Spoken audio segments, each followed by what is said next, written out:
Welcome to easy learning 700। ये MGT 301 principles of marketing की short lecture series का lecture है। आज आपको थीम 9 करवाई जाएगी। इसका टाइटल है प्राइस एंड प्राइसिंग। तो प्राइस क्या होता है? प्राइस जो है वो अमाउंट ऑफ मनी होता है जो चार्ज किया जाता है प्रोडक्ट या सर्विस के लिए। यानी प्रोडक्ट या सर्विस के लिए जितना अमाउंट चार्ज किया जा रहा है, जितने पैसे चार्ज किए जा रहे हैं, उसको हम प्राइस कहते हैं। कोई प्रोडक्ट 100 रुपये की है तो 100 रुपये चार्ज किए जा रहे हैं उस प्रोडक्ट के लिए, तो इसको हम कहते हैं प्राइस। प्राइस ही मार्केटिंग मिक्स का ऐसा एलिमेंट है जो रेवेन्यू प्रोड्यूस करता है, यानी कि इनकम मिलती है हमें प्राइस से। बाकी जितने एलिमेंट्स हैं वो कॉस्ट को रिप्रेजेंट करते हैं। अब मार्केटिंग मिक्स क्या होता है ये आपको करवाया गया है, यानी प्रोडक्ट, प्राइस, प्लेस और प्रमोशन। तो इन चारों में से सिर्फ प्राइस ही ऐसा एलिमेंट है जिसके ज़रिए हमें रेवेन्यू मिलता है, यानी इनकम मिलती है। अच्छा, प्राइसिंग क्या प्रोसेस है? प्राइसिंग का मतलब है डिटरमाइन करना और सेट करना किसी प्रोडक्ट के प्राइस को, कि किसी भी एक प्रोडक्ट के प्राइस क्या होंगे। अब वो किस तरीके से होंगे इसकी डिटेल आगे आएगी। अच्छा, what to consider for pricing. Pricing के लिए हम क्या क्या चीज़ें कंसिडर करते हैं? प्राइस सीलिंग को देखते हैं, प्राइस फ्लोर को देखते हैं। सीलिंग से मुराद छत होता है और फ्लोर से मुराद फर्श होता है। तो सीलिंग जो है वो मैक्सिमम लिमिट है प्राइस की और फ्लोर जो है वो मिनिमम लिमिट है प्राइस की। जिस तरह इंसान जो है वो सीलिंग और फ्लोर के दरमियान रहता है कमरे में, नीचे जो है वो फर्श है और ऊपर जो छत है, इसी तरह प्राइस भी इन दोनों चीज़ों के दरमियान रहना चाहिए, सीलिंग और फ्लोर के दरमियान। तो अब एक आपके सामने एक डायग्राम दिखाई गई है जिसमें दिखाया गया एक तरफ प्राइस सीलिंग, जिसमें कस्टमर परसेप्शंस ऑफ वैल्यू है। अब जो कस्टमर की परसेप्शन ऑफ वैल्यू है किसी भी प्रोडक्ट के मुतालिक, जो उसकी एक परसेप्शन बना हुआ है कि मुझे इस प्रोडक्ट से इतनी वैल्यू मिल रही है। वैल्यू से मुराद बेनिफिट माइनस कॉस्ट। तो उतनी जितनी उसको पता है कि एक प्रोडक्ट से उसको इतनी वैल्यू मिल रही है तो वो उससे ज़्यादा प्राइस नहीं देगा। तो वो हो गई प्राइस सीलिंग, कि वो मैक्सिमम लिमिट है, उससे ज़्यादा कस्टमर उस प्रोडक्ट के लिए प्राइस नहीं पे करेगा। और प्रोडक्ट कॉस्ट ये हो गई प्राइस फ्लोर, यानी कि एक मिनिमम लिमिट के कंपनी इससे कम प्राइस नहीं चार्ज कर सकती। अगर इससे कम करेगी तो कंपनी को नुकसान हो रहा है, क्योंकि उसकी जो कॉस्ट आ रही है वो मिनिमम इतनी है।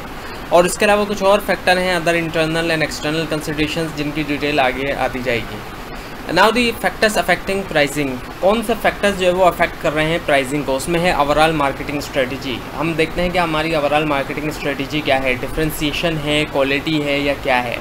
उसके अलावा टाइप ऑफ डिमांड देखी जाती है कि टाइप ऑफ डिमांड क्या है, हम जो प्रोडक्ट सेल कर रहे हैं उसकी टाइप ऑफ डिमांड क्या है। वो इलास्टिक डिमांड है या इन इलास्टिक डिमांड है। हो सकता है आपने इकोनॉमिक्स में ये कॉन्सेप्ट पढ़ लिया हो, इलास्टिक या इन इलास्टिक डिमांड। तो इलास्टिक डिमांड अगर किसी प्रोडक्ट की है तो इलास्टिसिटी होने की वजह से उसमें क्या होता है कि ज़रा सी प्राइस चेंज करने से उसकी डिमांड पर बहुत फ़र्क पड़ता है। अगर कम करेंगे तो बहुत ज़्यादा उसकी डिमांड में इजाफा होगा, और अगर बढ़ा देंगे तो उसकी डिमांड में कमी बहुत आ जाएगी। यानी सेंसिटिविटी शो करती है। अगर इलास्टिक डिमांड है तो बहुत सेंसिटिविटी है, और अगर इन इलास्टिक डिमांड है तो फिर सेंसिटिविटी नहीं है। यानी कि फिर प्राइस हम बहुत ज़्यादा बढ़ा भी देंगे तो डिमांड में बहुत कम फ़र्क आएगा, बहुत कम कर देंगे तब भी डिमांड जो है उसकी बहुत कम बढ़ेगी।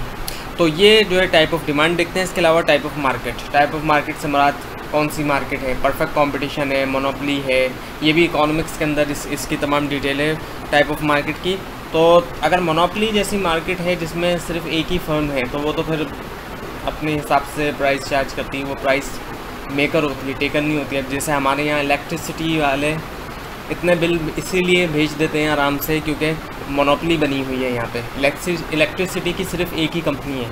तो इस तरह की जो मार्केट्स होती हैं जहाँ पे सिर्फ एक ही कंपनी होती है, यूनिक प्रोडक्ट बना रही होती है, वो जो कोई और कंपनी नहीं बना रही या उसको अलाउ नहीं होता है, जैसे इलेक्ट्रिसिटी किसी और कंपनी को बेचना अलाउ नहीं है, तो फिर ऐसे सिचुएशन में मोनोपोली के अंदर कंपनीज़ जो है वो ज़्यादा चार्ज करती हैं। जबकि परफेक्ट कंपटीशन जब होता है ऐसा जिसमें बहुत सारी कंपनीज होती हैं, वहाँ firm actually is price taker not the price maker. वहाँ कंपनी जो है वो प्राइस मार्केट से ले रही होती है, अपनी प्राइस नहीं बना रही होती। Now the economic conditions. Economic conditions को भी देखा जाता है जब प्राइस सेट किए जाते हैं कि पर कैपिटा इनकम क्या है, जीडीपी कंट्री की क्या है। अब किसी भी कंट्री की अगर इकोनॉमिक कंडीशन बेटर है, कोई डेवलप कंट्री है, तो वहाँ के लोग ज़्यादा अफोर्ड कर सकते हैं प्राइस, वहाँ एक्सपेंसिव प्रोडक्ट्स भी ख़रीद सकते हैं। जबकि जो कंट्रीज़ जहाँ पर कैपिटा इनकम कम है जहाँ पे लोग ज़्यादातर पे पुअर हैं, तो वहाँ जो है एक्सपेंसिव प्रोडक्ट अफोर्ड नहीं की जा सकती। उसके अलावा गवर्नमेंट की भी सिचुएशन देखी जाती है, पॉलिटिकल स्टेबिलिटी देखी जाती है, साथ में देखा जाता है गवर्नमेंट जो है वो प्लान्ड इकोनॉमी चाहती है या फ्री मार्केट इकोनॉमी चाहती है। गवर्नमेंट ख़ुद से प्राइस दे रही है या उसने मार्केट के ऊपर छोड़े हुए हैं प्राइस को, तो उसको भी कंसिडर किया जाता है। तो फिर अगर गवर्नमेंट प्लान्ड इकोनॉमी चाहती है तो गवर्नमेंट से प्राइस लिए जाते हैं, फिर देखा जाता है कि गवर्नमेंट क्या प्राइस सेट करना चाहती है, फिर उसके मुताबिक प्राइस सेट किए जाते हैं। अगर गवर्नमेंट ने फ्री छोड़ दिया है मार्केट को तो फिर अपनी मर्ज़ी से प्राइस सेट किए जाते हैं डिमांड को देखकर। और सोशल कंसर्न हैं, अब सोशल कंसर्न में कुछ ऐसे सेगमेंट होते हैं सोसाइटी में जिनको स्पेशल अटेंशन की ज़रूरत होती है, जैसे सीनियर सिटीजन्स वगैरह होते हैं। उसके अलावा अक्सर ऐसा होता है कि प्राइसिंग की वजह से, गलत प्राइसिंग की वजह से इमेज प्रोडक्ट का ख़राब हो रहा होता है।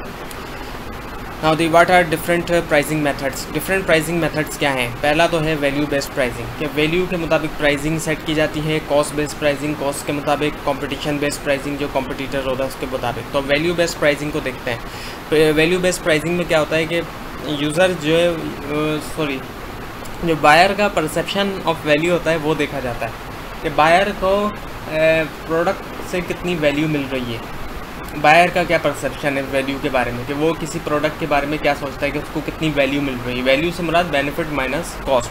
तो उसके मुताबिक जो है वो प्राइस सेट की जाती है, कि जितनी बायर को वैल्यू मिल रही है उसके मुताबिक प्राइस सेट की जाती है। जबकि कॉस्ट बेस्ड प्राइसिंग में ये होता है कि कंपनी जो है प्राइस सेट करती है अपनी कॉस्ट के मुताबिक, जितना उसको ख़र्चा आ रहा है प्रोडक्ट बनाने में और साथ में अपना प्रॉफिट ऐड करके।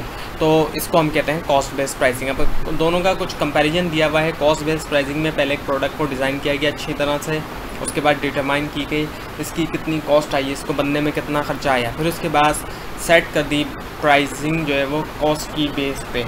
अब जब प्राइसिंग सेट हो गई तो फिर बायर को कन्विंस किया गया प्रोडक्ट वैल्यू के लिए, बायर को फिर कन्विंस किया गया प्रोडक्ट की कॉस्ट प्राइस सेट करने के बाद।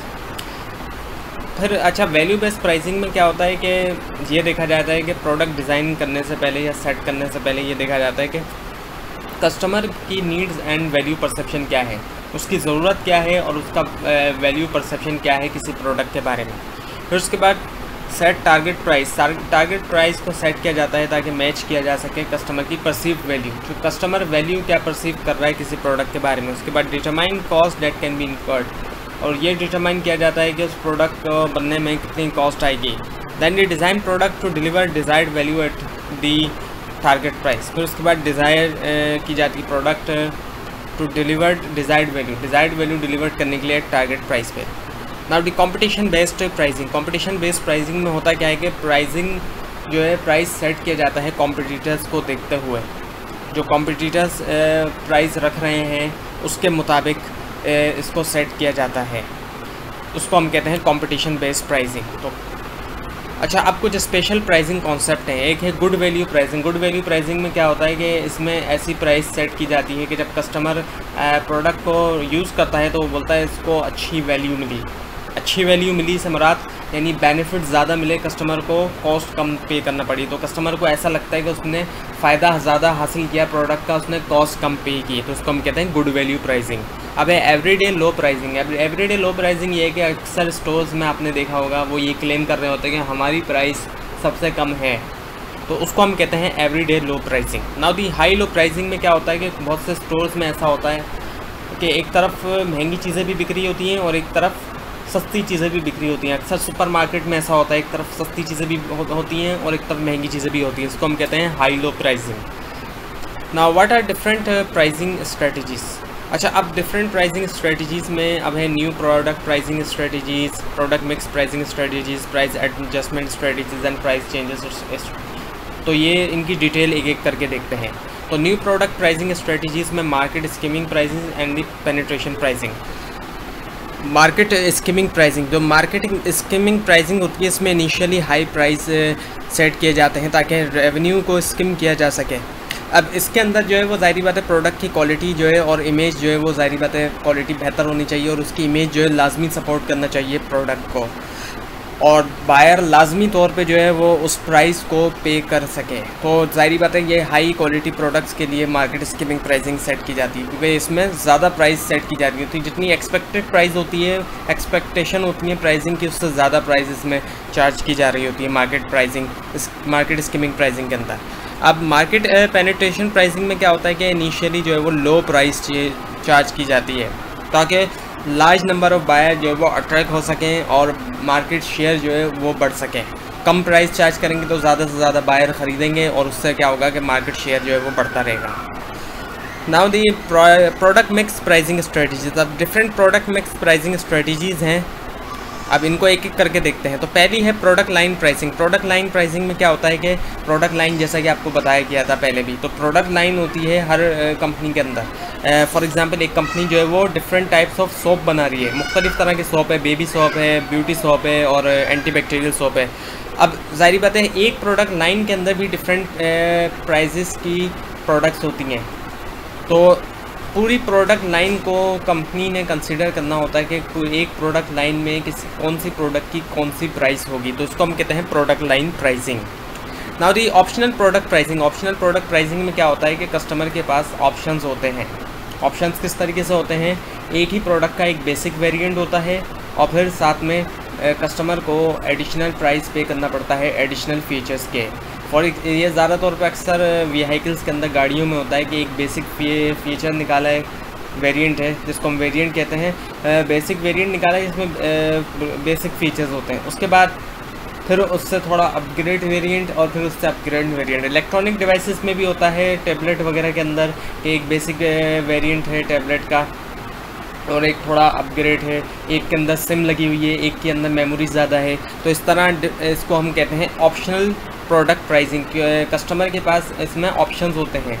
एक अगर बेसिक वेरिएंट लेगा कस्टमर तो ज़ाहिर बात है उसको कम प्राइस पे करना पड़ेंगे, और जो एडवांस्ड वेरिएंट होगा तो उसमें ज़ाहिर बात है ज़्यादा प्राइस पे करना पड़ेंगे, लेकिन उसमें फ़ीचर्स भी काफ़ी ज़्यादा होंगे। Now the captive product pricing. Captive product pricing, captive actually ये कहा जाता है कैदी को। अब इसमें क्या होता है कि कुछ प्रोडक्ट्स ऐसी होती हैं, एक प्रोडक्ट में दो तरह की प्रोडक्ट होती हैं, यानी कि एक मेन प्रोडक्ट है और एक सेकेंडरी प्रोडक्ट है। फॉर एग्जांपल रेज़र के साथ ब्लेड। अब मेन प्रोडक्ट तो रेज़र है लेकिन उसके साथ ब्लेड यूज़ होते हैं, और इसी तरह से कैमरा पहले के दौर में जो आते थे उनके साथ रील यूज़ होती थी। तो अब कैप्टिव प्रोडक्ट प्राइसिंग में ऐसा होता है कि प्राइसिंग इस तरीके से सेट की जाती है, जो मेन जो प्रोडक्ट होती है उसकी प्राइसिंग कम रख दी जाती है और जो सेकेंडरी प्रोडक्ट है उसकी प्राइस ज़्यादा रख के कमाया जा रहा होता है। यानी कि रेज़र सस्ता बेचा जा रहा है और ब्लेड महंगे बेच के कमा रही है कंपनी। अब रेज़र एक बार ख़रीद लिया तो कस्टमर बन गए, उसके बाद वो ब्लेड महंगे बेच रही। इसी तरह से कैमरे किसी दौर में सस्ते हो गए और रीलें महंगी हो गई, कैमरा ख़रीद लिया एक बार कस्टमर ने, वो महंगी रीलें डलवा रहे हैं। तो इसको हम कहते हैं captive product pricing. Now the by product pricing. By products अक्सर प्रोडक्ट्स की बाई प्रोडक्ट निकलती हैं जिसको हम कहते हैं स्क्रैप वगैरह। तो जिस कंपनी के लिए ये स्क्रैप निकलता है उस कंपनी के लिए यूज़फुल नहीं होता, लेकिन कुछ कंपनीज़ में वही स्क्रैप यूज़फुल हो जाता है, तो इसकी भी प्राइस सेट की जाती है। इसको हम कहते हैं बाई प्रोडक्ट प्राइसिंग, यानी बाई प्रोडक्ट की प्राइसिंग सेट की गई। Now the product bundle pricing. Bundle pricing में क्या होता है, कई सारी प्रोडक्ट का एक बंडल बना के बेच दिया जाता है। इसमें होता ये कि कुछ प्रोडक्ट अच्छी जो ऐसी होती हैं जो जिनकी सेल बहुत ज़्यादा होती है, कुछ प्रोडक्ट ऐसी होती हैं जिनकी सेल कम होती है, तो दोनों का आपस में बंडल बना दिया जाता है। तो उससे क्या होता है, जिन प्रोडक्ट की सेल स्लो होती है वो भी सेल होना शुरू हो जाती है बंडल्स के अंदर, तो प्रोडक्ट बंडल प्राइसिंग की जाती है। नाउ दी प्राइस एडजस्टमेंट स्ट्रेटजीज़। प्राइस को एडजस्ट भी किया जाता है, ये नहीं है कि प्राइस ये हमेशा सेम ही रहता है। तो डिस्काउंट और अलाउंसेस प्राइसिंग की जाती है, डिस्काउंट दिए जाते हैं, अलाउंसेस दिए जाते हैं, सेगमेंटेड प्राइस की जाती हैं। एक ही प्राइस की, एक ही प्रोडक्ट की एक सेगमेंट में अलग प्राइस है, दूसरे सेगमेंट में अलग प्राइस है। साइकोलॉजिकल प्राइसिंग की जाती है। इसमें क्या होता है कि साइकोलॉजिकली तौर पे ये बताया जा रहा होता है कि प्राइस कम है हमारी, हालांकि प्राइस कोई कम नहीं होती, वो ये होती है जैसे 100 से 99 कर दी। अब सिर्फ ₹1 का डिफरेंस आया लेकिन पूरी फिगर चेंज हो गई 100 से 99, तो कस्टमर को लगता है कि प्राइस में बहुत कमी आ गई। टेक्निकली तौर पे कस्टमर को कन्विंस किया जा रहा होता है। ना दी प्रोमोशनल प्राइसिंग जो है वो इसमें प्रोमोशन के लिए प्रमोशन किए जा रहे होते हैं, जैसे कि स्पेशल इवेंट्स पे, फेस्टिवल्स पे, जैसे ईद की सेल है उसमें ऑफ़ दे दिया 20% ऑफ, 30% ऑफ। 14 अगस्त है उस पर ऑफ़ दे दिया। इस तरह डिफरेंट इवेंट्स के ऊपर, फेस्टिवल्स के ऊपर ऑफ दे दिया जाता है, तो उसको प्रोमोशनल प्राइसिंग कहा जाता है। Now the geographic location, different geographic location पे डिफरेंट लोकेशंस के ऊपर डिफरेंट प्राइसिंग होती है। एक ही प्रोडक्ट की प्राइस एक कंट्री में कुछ और है, दूसरे कंट्री में कुछ और है, एक शहर में कुछ और है, दूसरे शहर में कुछ और है, उसको हम कहते हैं ज्योग्राफिक प्राइसिंग। डायनामिक प्राइसिंग में क्या होता है, फ्लेक्सिबल प्राइसिंग होती है, प्राइसिंग फिक्स नहीं होती, डायनामिक रहती है, चेंज होती रहती है। और इंटरनेशनल प्राइसिंग जो है वो डिफरेंट कंट्रीज़ के हिसाब से, मतलब यानी ये इंटरनेशनली जब प्रोडक्ट सेल होती है तब जो है वो सेट की जाती है, जब इंटरनेशनल ट्रेडिंग होती है, एक से ज़्यादा कंट्रीज़ में प्रोडक्ट जो है वो सेल की जा रही होती है। अच्छा, प्राइस चेंजेस के अंदर अब कंपनी जो है वो प्राइस जो है वो चेंज करती है, तो प्राइस वो कट भी कर सकती है और इंक्रीज़ भी, यानी कि कम भी कर सकती है और बढ़ा भी सकती है। कम क्यों करती है, उसके पास अगर एक्सेस कैपेसिटी है, उसके पास कैपेसिटी मौजूद है कि वो और सामान बना सकती है आराम से, तो फिर वो कम प्राइस जो है वो कर लेती है अपनी कैपेसिटी को यूज़ करते हुए। और इस वजह से भी कभी कभार प्राइस को कम किया जाता है ताकि मार्केट शेयर बढ़ाया जाए। जब प्राइस कम हो जाएंगे तो ज़्यादा से ज़्यादा लोग प्रोडक्ट लेंगे और मार्केट शेयर बढ़ जाएगा। और प्राइस बढ़ाने की वजह ये होती है इन्फ्लेशन आ जाता है, महंगाई हो जाती है, कॉस्ट इन्फ्लेशन। जो प्रोडक्ट पहले बन रही थी 80 रुपीज़ में, अब वो प्रोडक्ट बन रही है 100 रुपीज़ में, तो अब वो 100 रुपीज़ में सेल नहीं हो सकती, 120 रुपीज़ में वो प्रोडक्ट सेल होगी। तो इसलिए भी प्राइस बढ़ाए जा सकते हैं, डिमांड बढ़ जाए प्रोडक्ट की तब भी बढ़ाए जा सकते हैं, और सप्लाई में कमी आ जाए। अब डिमांड तो बहुत है लेकिन सप्लाई नहीं है, तो ऐसे सिचुएशन में भी प्रोडक्ट की प्राइस बढ़ाई जा सकती है। नाउ द प्राइस चेंजेस में कुछ क्वेश्चन देखे जाते हैं कि कुछ क्वेश्चन देख के फिर जो है प्राइस चेंज किया जाता है। पहला क्वेश्चन ये पूछा जाता है क्या कस्टमर ने प्राइस कट किए या नहीं किए, उसने कम किए प्राइस या नहीं। अगर उसने नहीं कट किए तो हम पुराने प्राइस को ही कंटिन्यू करेंगे। अगर उसने कट कर दिए अपने प्राइस को तो फिर हम क्वेश्चन एक और पूछेंगे, क्या उसके प्राइस कट करने से हमारी मार्केट शेयर और प्रॉफिट के ऊपर असर पड़ेगा या नहीं पड़ेगा। अगर असर नहीं पड़ेगा तो हम पुराने प्राइस को कंटिन्यू करेंगे, लेकिन अगर असर पड़ेगा तो फिर हम ये क्वेश्चन पूछेंगे कि हमें इफ़ेक्टिव एक्शन कौन सा लेना चाहिए। अगर हम इफ़ेक्टिव एक्शन नहीं ले सकते तो फिर हम दोबारा करंट प्राइस को ही होल्ड करेंगे, लेकिन अगर हम इफ़ेक्टिव एक्शन ले सकते हैं, हमारे पास ऑप्शन है, तो हम प्राइस कम कर सकते हैं। सबसे कॉमन ऑप्शन तो ये है। लेकिन अगर हम प्राइस कम नहीं कर सकते तो हम परसीव्ड वैल्यू को रेज़ करें, कस्टमर के सामने अपनी प्रोडक्ट का इमेज बिल्ड करें, परसीव्ड वैल्यू बढ़ाएं कि ये प्रोडक्ट वैल्यूएबल ज़्यादा है, जितना कस्टमर समझ रहा है उससे ज़्यादा है, तो परसीव्ड वैल्यू को बढ़ाएं ताकि कस्टमर सोचे कि हाँ इसकी वैल्यू ज़्यादा है, मैं इसको कम वैल्यूएबल समझ रहा था। उसके अलावा एक काम ये भी हो सकता है कि प्राइस कम करने के बजाय प्रोडक्ट की क्वालिटी को इम्प्रूव करके उसकी प्राइस बढ़ा दिया जाए और ये मैसेज दिया जाए कि हम क्वालिटी प्रोडक्ट बनाते हैं और हम क्वालिटी को इम्प्रूव करना चाहते हैं, हम प्राइस कट नहीं करेंगे क्योंकि हम क्वालिटी प्रोडक्ट प्रोड्यूस कर रहे हैं। इसके अलावा एक और चीज़ भी हो सकती है कि पुरानी आदि प्रोडक्ट को सेम प्राइस पर रखा जाए, कोई कुछ भी ना किया जाए, उसके साथ नई एक ब्रांड लॉन्च की जाए कम प्राइस के साथ, जो कि फाइटिंग ब्रांड का काम करेगी। तो ये था आज का लेसन जिसके अंदर आपको थीम 9 करवाई गई है। आपको कोई भी कन्फ्यूजन है नीचे कमेंट ज़रूर कीजिए और इस पूरी सीरीज़ को देखने के लिए इस चैनल को सब्सक्राइब कीजिए। Thanks for watching.